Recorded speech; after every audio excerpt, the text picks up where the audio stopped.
தேஜஸ் விமானம் விபத்தில் சிக்குவதற்கு சில வினாடிகளுக்கு முன்பாக விமானி சாமர்த்தியமாக பாராசூட் உதவியோடு உயிர் தப்பிய திக் நிமிட காட்சிகள் தான் இவை. ராஜஸ்தான் மாநிலம் ஜெய்சால்மரில் விமானப்படைக்கு சொந்தமான தேஜஸ் போர் விமானம் ஒன்று வழக்கமான பயிற்சியில் ஈடுபட்டிருந்தது. அப்போது திடீரென கட்டுப்பாட்டை இழந்த அந்த விமானம் கீழே விழுந்து நொறுங்கி தீப்பிடித்து எரிந்ததால் அப்பகுதியே கரும் புகை மண்டலமாக காட்சியளித்தது.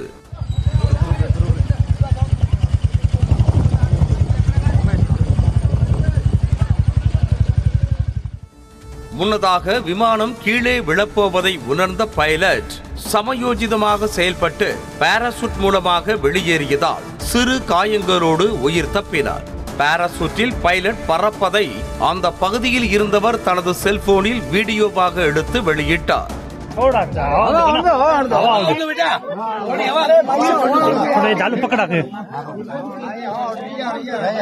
तो कोई कह रहा हमको तो भी दो हवा करो नहीं सफाइयां की करें अपनी जवानी अपने वास्ते रक्षा करें. வெளிநாடுகளின் பங்களிப்பு இன்றி இந்தியாவிலேயே தயாரிக்கப்பட்ட அதிநவீன விமானமான தேஜஸ் விமானத்தில் பொருத்தப்பட்டிருந்த பூஜ்ஜிய எஜெக்ஷன் இருக்கைகள் தான் அந்த பைலட் உயிர் பிழைத்ததற்கு முக்கிய காரணம் என கூறப்படுகிறது.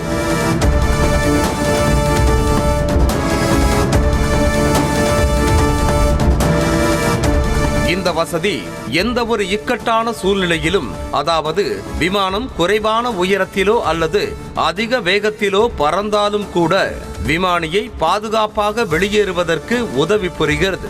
அதேபோல அபாயகரமான சமயத்தில் எஜெக்ஷன் பொத்தானை விமானி அழுத்தியவுடன் விமான இருக்கையில் இருந்து பாதுகாப்பாக வெளியேறி பாராசூட் மூலமாக பறந்து உயிர் தப்பினார்.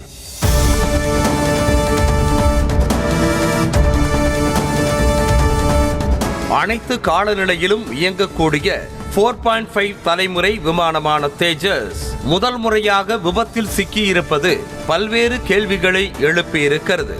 2001ஆம் ஆண்டு சோதனை ஓட்டத்துடன் தொடங்கிய தேஜஸ் விமானம் அதன் 23 ஆண்டு கால வரலாற்றில் விபத்தில் சிக்கியிருப்பது இதுவே முதல் முறை ஆகும். எனவே இந்த விபத்திற்கான காரணத்தை கண்டறிய விசாரணை நீதிமன்றம் அமைத்து இந்திய விமானப்படை உத்தரவிட்டிருக்கும் நிலையில் என்ஜின் கோளாறுதான் இந்த விபத்திற்கு காரணம் என முதற்கட்ட விசாரணையில் தெரிய வந்திருக்கிறது. செய்திகளை உடனுக்குடனும் துல்லியமாகவும் தெரிந்து கொள்ள சப்ஸ்கிரைப் பண்ணுங்க.